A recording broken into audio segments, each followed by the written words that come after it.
Spend quality and quantity time with your children.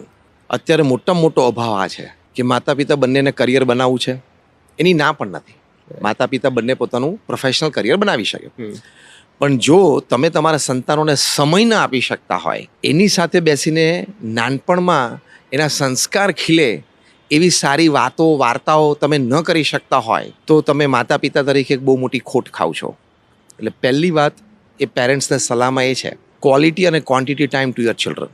Second thing, નાનપણથી એની likes અને dislikes એ તમારે સારી રીતે ઓબ્ઝર્વ કરીને તમે જાણી લેવા જોઈએ કે આ વાત, આ વિચાર, આ વર્તન એને ગમે છે અને નથી ગમતું.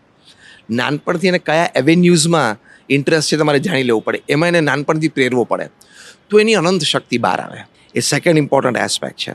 થર્ડ, નાનપણથી આ પેરેન્ટ્સે આ બાળકોને વિચારધારાની દ્રષ્ટિએ અને વર્તનની દ્રષ્ટિએ હંમેશા સાત્વિકતા, અન્યને ઉપયોગી થવું અને સમાજ માટે કંઈક કરવું એવી ભાવનાઓ શીખવાડતા રહેવી પડે. આ થઈ શકે તો you are successful as a parent.